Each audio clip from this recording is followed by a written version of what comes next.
যদিও ২৬শে মে কেরলে বর্ষা ঢুকছে, তবে স্বস্তিদায়ক কোনো খবর নেই। এবার কেরলে বৃষ্টির পরিমাণ কিছুটা কম হতে পারে। অন্যদিকে সপ্তাহ ঘুরলেই চটচড়িয়ে বাড়বে রাজ্যের তাপমাত্রা। পারদ চড়তে পারে ৪৫ ডিগ্রিতেও। আবহাওয়া দফতর আরও একটি গুরুত্বপূর্ণ সতর্কবার্তা দিয়েছে। তাদের মতে দেশের কিছু অংশে তীব্র তাপপ্রবাহ চলবে, যা মানুষকে অতিষ্ঠ করে তুলবে। ক্রমশই ঊর্ধ্বমুখী হচ্ছে পারদ। আগামী ২-৩ দিনে দিল্লির তাপমাত্রা স্বাভাবিকের থেকে ২ থেকে ৩ ডিগ্রি সেলসিয়াস বেশি হবে। পরবর্তীতে তা আরও বৃদ্ধি পাওয়ার সম্ভাবনা, যা পার হতে পারে ৪৫ ডিগ্রি। রবিবার আবহাওয়া দফতর এমনই বার্তা দিয়েছে। এই অবস্থা অন্তত ২২শে মে পর্যন্ত থাকতে পারে। সেই সঙ্গে চলবে তাপপ্রবাহ। স্বাভাবিকের থেকে তাপমাত্রা অনেকটা বেশি হবে রাজস্থান, উত্তরপ্রদেশ, মধ্যপ্রদেশ, পাঞ্জাব, হরিয়ানা, চণ্ডীগড়, ছত্তিশগড় এবং গোয়ায়। ঘন্টায় ২০ থেকে ৩০ কিলোমিটার দমকা হাওয়ায় ৪০ কিলোমিটার বেগে ঝোড়ো হাওয়া বইতে পারে। সর্বোচ্চ তাপমাত্রা ৪৪ ডিগ্রি সেলসিয়াস ছুঁতে পারে। এরপর আকাশ পরিষ্কার হলে আগামী সপ্তাহে পারদ ৪৫ ডিগ্রি পর্যন্ত উঠতে পারে। সবচেয়ে উদ্বেগের বিষয়, রাতের তাপমাত্রাও বেশি থাকবে। উত্তর ও মধ্য ভারতে বিস্তীর্ণ অংশে দ্রুত তাপমাত্রা বাড়ছে।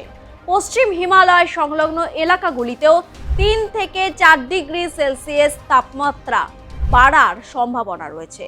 সেখানে উত্তর ভারত তাপপ্রবাহে পুড়ছে এবং সেই জায়গায় উত্তর পূর্ব ভারতের অসম, অরুণাচল প্রদেশ, নাগাল্যান্ড, মণিপুর, মিজোরাম ও ত্রিপুরায় বজ্রবিদ্যুৎ সহ বৃষ্টির সম্ভাবনা রয়েছে।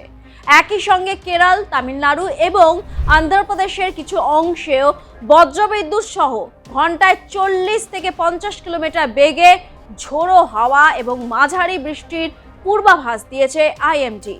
উত্তরাখণ্ড, জম্মু কাশ্মীর, মধ্যপ্রদেশ, ঝাড়খণ্ড এবং ছত্তিশগড়ের কিছু এলাকায় হালকা বৃষ্টির সম্ভাবনা রয়েছে বলে জানিয়েছে মৌসম ভবন। দেশের দুই প্রান্তে আবহাওয়ার দুই রূপ। কর্ণাটক সহ কয়েকটি রাজ্যে বৃষ্টি শুরু হয়েছে। উত্তরপ্রদেশে ঘূর্ণিঝড়ে ১০০ জনেরও বেশি মারা গেছে। ২৬শে মে দক্ষিণ পশ্চিম মৌসুমী বায়ু কেরলে প্রবেশ করবে। এর ফলে দক্ষিণ ভারতে বর্ষা শুরু হবে। পরে এই মৌসুমী বায়ু উত্তরের দিকে এগোবে, কিন্তু আবহাওয়া দফতরের মতে এবার পরিস্থিতি কিছুটা ভিন্ন। তীব্র তাপপ্রবাহে তাপমাত্রা ৪৪ ডিগ্রিতে পৌঁছতে পারে। এদিকে এল নিনোর কারণে ভারতের কিছু অঞ্চলে অতিবৃষ্টি এবং অন্য কিছু অঞ্চলে খরার পরিস্থিতি তৈরি হতে পারে বলে সতর্ক করা হয়েছে। আবহাওয়া দপ্তর জানিয়েছে দিল্লি সহ কিছু অংশে তীব্র তাপপ্রবাহ মানুষকে বিপদে ফেলবে। ভারতের আবহাওয়া বিভাগ ১৮ মে থেকে ২২শে মে পর্যন্ত দিল্লি এবং উত্তর ভারতের কিছু অংশের জন্য তীব্র তাপপ্রবাহের সতর্কতা জারি করেছে, যেখানে রাজধানীর তাপমাত্রা ৪৫ ডিগ্রি সেলসিয়াসে পৌঁছানোর সম্ভাবনা রয়েছে। এই সতর্কতা জারি করা হয়েছে কারণ পাকিস্তান ও রাজস্থান থেকে আসা উষ্ণ ও শুষ্ক উত্তর পশ্চিমী বাতাস এই অঞ্চল জুড়ে তাপমাত্রা বাড়িয়ে দিচ্ছে, যা দীর্ঘস্থায়ী তীব্র তাপপ্রবাহ এবং রাতের তাপমাত্রা বৃদ্ধি নিয়ে উদ্বেগ বাড়াচ্ছে। আইএমডি জানিয়েছে আগামী দিনগুলিতে উত্তর পশ্চিম ভারত জুড়ে তাপমাত্রা ৩ ডিগ্রি সেলসিয়াস থেকে ৫ ডিগ্রি সেলসিয়াস পর্যন্ত বাড়তে পারে।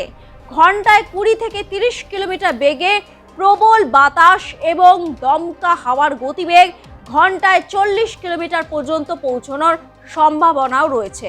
সর্বনিম্ন তাপমাত্রা বাড়তে থাকায় বাসিন্দারা আরও উষ্ণ রাতের সম্মুখীন হতে পারেন, যা সূর্যাস্তের পর স্বস্তি কমাবে।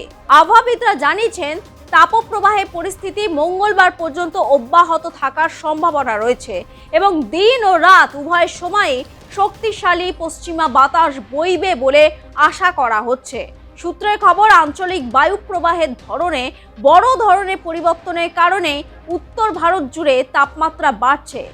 স্কাইমেট ওয়েদারের প্রেসিডেন্ট মহেশ পালওয়াতকে উদ্ধৃত করে গণমাধ্যমের প্রতিবেদনে বলা হয়েছে, আর্দ্র পূর্বাঞ্চলীয় বাতাসের পরিবর্তে শুষ্ক উত্তর পশ্চিমী বাতাস বইতে শুরু করছে, যা দিল্লি ও পার্শ্ববর্তী রাজ্যগুলোতে তাপপ্রবাহের কারণ ব্যাখ্যা করে।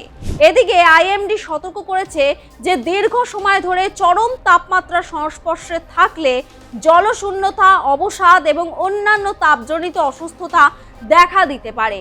বিশেষ করে শিশু ও বয়স্কদের মধ্যে এই প্রবণতা বেশি দেখা দিতে পারে। বাসিন্দাদের পর্যাপ্ত পরিমাণে জল পান করতে হবে, দুপুরের দিকে বাইরের কার্যকলাপ এড়িয়ে চলতে এবং যতটা সম্ভব বাড়ির ভিতরে থাকার পরামর্শ দেওয়া হয়েছে। তাপপ্রবাহের সময় সরাসরি সূর্যের আলোতে ভারী শারীরিক কাজ করেন এমন ব্যক্তিরা বেশির ঝুঁকির সম্মুখীন হবেন বলে আবহাওয়া বিভাগ জানিয়েছে।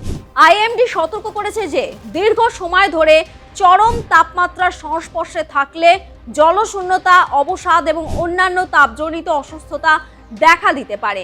বিশেষ করে শিশু ও বয়স্কদের মধ্যে দুপুরের দিকে বাইরের কাজ এড়িয়ে চলতে হবে এবং যতটা সম্ভব বাড়ির ভিতরে থাকতে পরামর্শ দেয়া হয়েছে।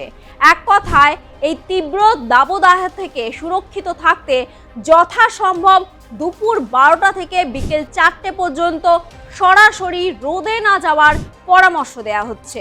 পর্যাপ্ত পরিমাণে জল পান করুন এবং শরীরকে হাইড্রেটেড রাখুন।